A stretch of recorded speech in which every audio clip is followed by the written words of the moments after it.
I'll lead a guided motivation to generate an altruistic intention as our reason for being here, and then we'll proceed with the guided meditation.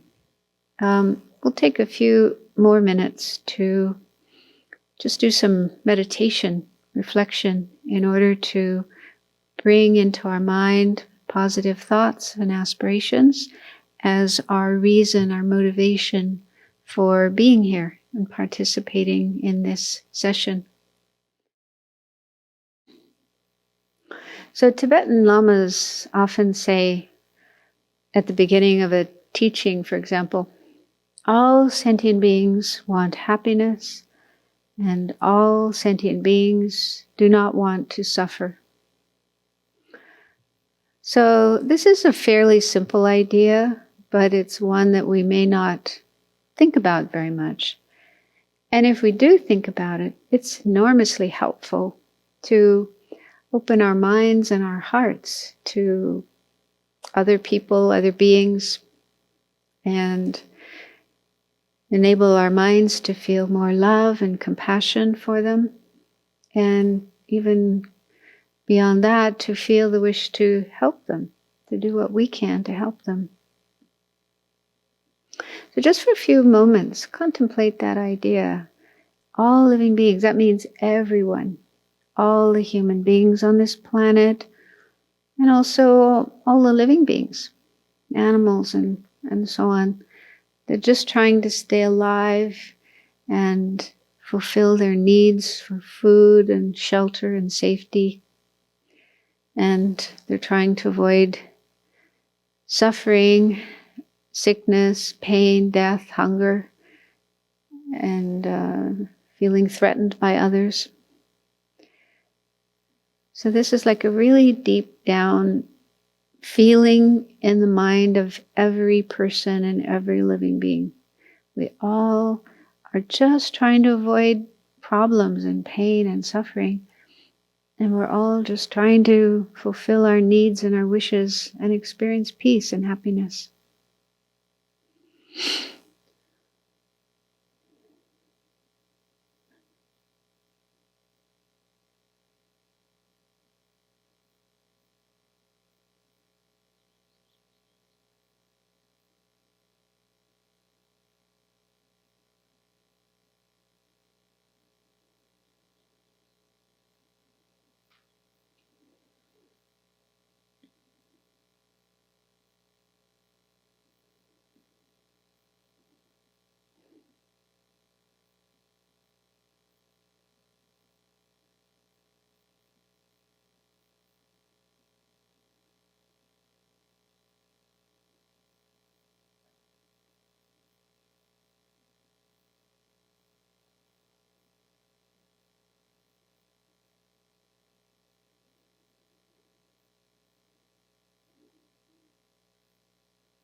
And when the Buddha taught, he did so with full awareness of this fact, this reality of everybody wanting happiness and not suffering. And his teachings were completely dedicated to that goal. Happiness and well-being and peace of all living beings, and the freedom from suffering for all living beings. So as we are spending this period of time meditating on and then listening to a talk on the Buddha's teachings, see if you can do it for that same reason, that same goal, wishing to bring about genuine happiness and peace for yourself and everyone else, all living beings, and freedom from suffering and problems and their causes, which lie within our minds, for yourself and for all living beings.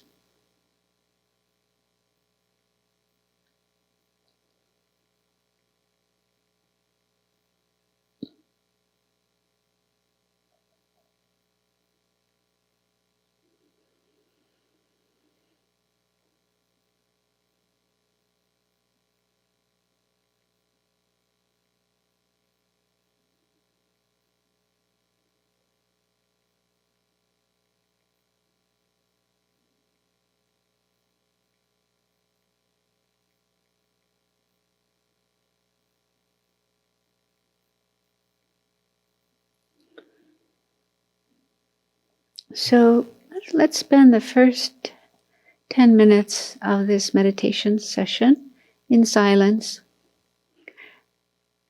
So you can do whatever meditation practice you know that you would like to do, such as mindfulness meditation, meditation on the breath, meditation on the nature of the mind, whatever. Something that will help your mind to settle down and leave aside busy thoughts of the past or the future or your work, your problems.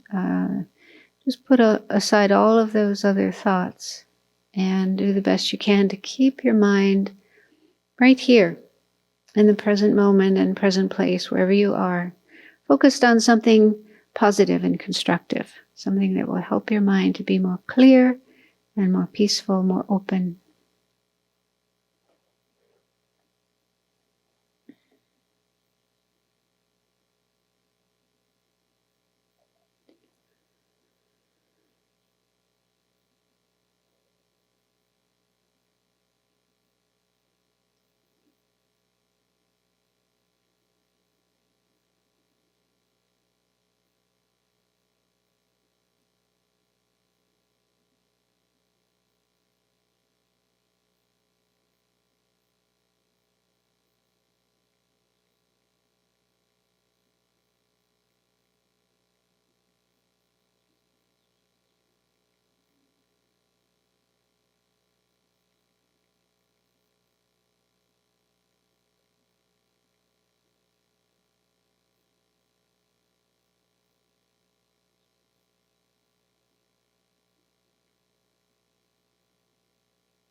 So now we'll continue the meditation, but doing something a little different.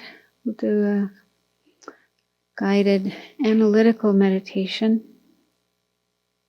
but still try your best to keep your mind focused on the meditation and not let it go off and think about other things that are not related to the meditation. So we're currently on part 4 of the book, An Open-Hearted Life, that Venerable Children wrote together with psychologist Russell Coles.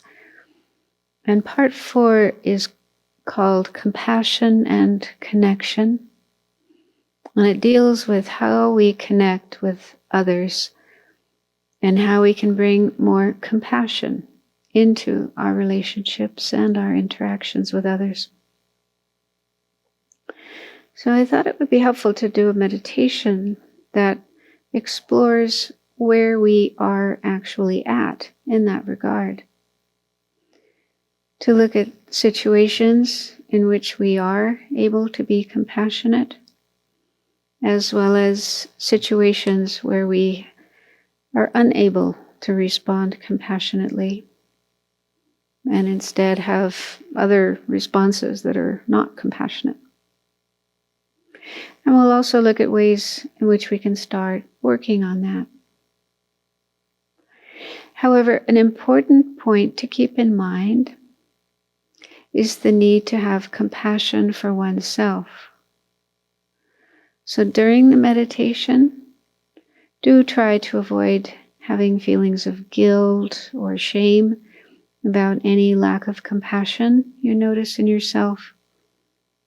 And try to avoid scolding yourself or beating yourself up for your mistakes and failures. So being compassionate is a skill to be developed, and it depends on many factors, many causes and conditions, both external and internal. So if you do have a low level of compassion or are challenged in being compassionate, it's not due to any inherent fault of your own, but simply due to not having learned and practiced the right causes and conditions. And the good news is that this can be remedied. We can learn and work on cultivating the causes and conditions that will enable us to be more compassionate.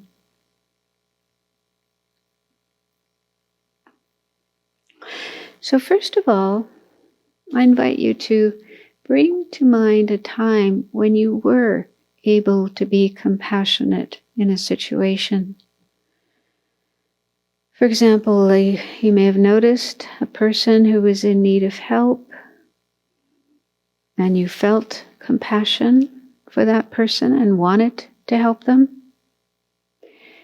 And when you assessed the situation, you realized that you were able to step up and offer your help. And even if the other person said, "No thanks, I'm okay," it doesn't matter.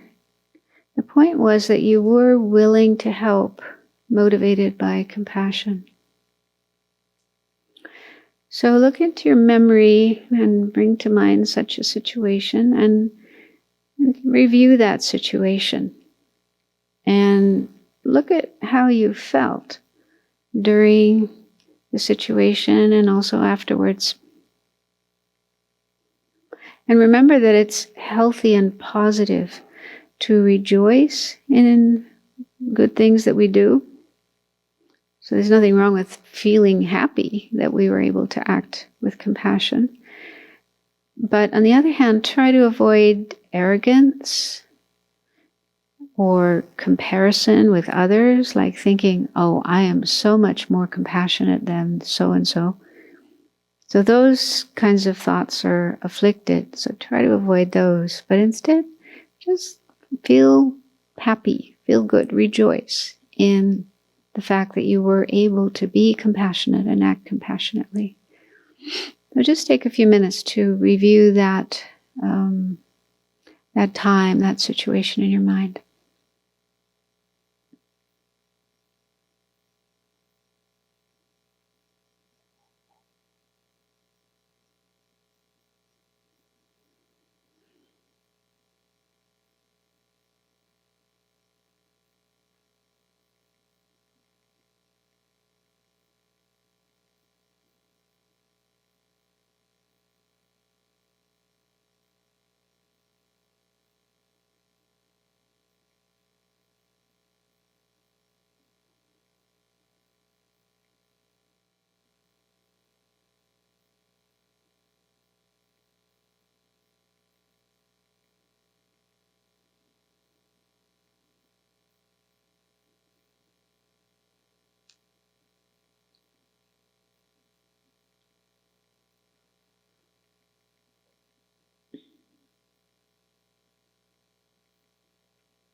Okay, so now bring to mind a time when you failed to have sufficient compassion for another person.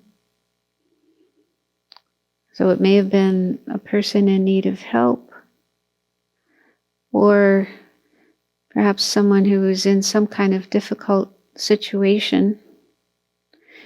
And instead of compassion, you may have felt judgmental, like, well, it served you right. You got yourself into that mess, so you can get yourself out of it.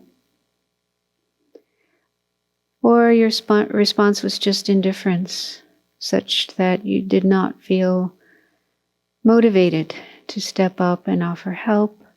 Or maybe you had fear, apprehension about offering to help. So see if you can recall a situation like that and review that in your mind. And look at how you thought and felt during the situation and also afterwards. And again, don't beat yourself up. Don't let your mind go down that road of self criticism, putting yourself down. Just try to be objective about what was going on in yourself, in your mind, so that you can understand better and work on that for the future.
So as you are thinking back on that situation, see if you can identify what were the factors in yourself, in your mind, that blocked your compassion from arising.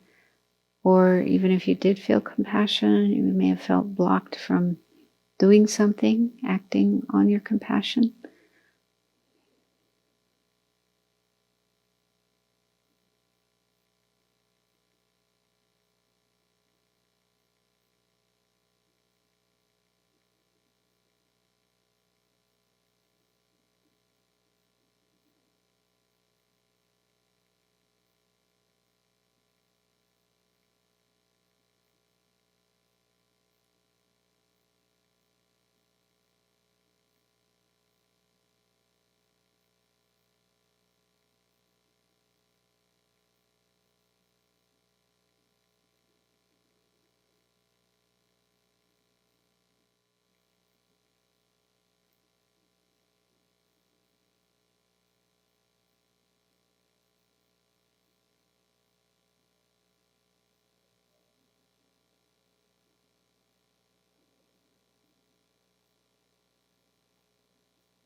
So when you are able to identify the factors that block your compassion, ask yourself if those are permanent, inherent parts of you that are always there and will always be there, can never be overcome. Or are they impermanent? Do they come and go? And so sometimes they're there and sometimes they're not. They're not an inherent part of you and your mind.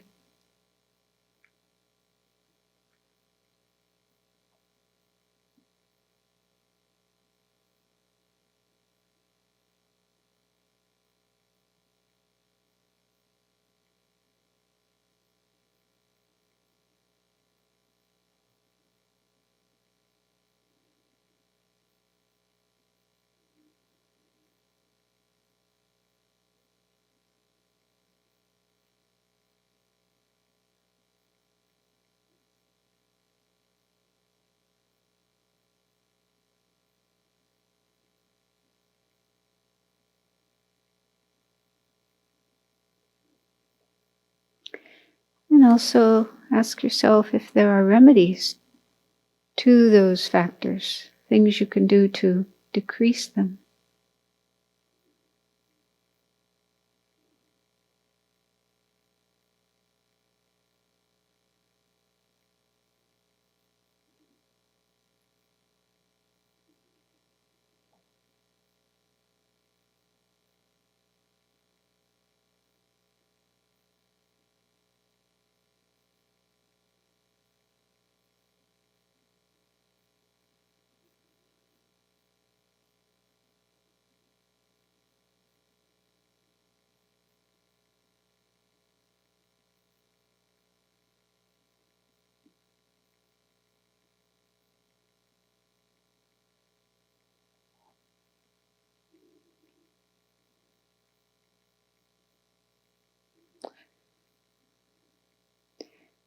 So if you do recognize there are remedies to those factors, see if you can resolve to work on them, to apply those remedies, and have confidence that over time, those aspects of your mind can decrease in strength and frequency, and your compassion and other positive qualities can increase.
So now think back again about that situation, the one you just thought about where your compassion was blocked.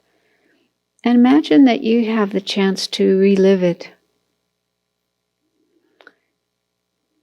So visualize that situation again, but this time imagining yourself feeling more compassion and maybe even showing your compassion, acting in a more compassionate way.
So now looking at that imagined situation, what are your thoughts and feelings?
Thank you.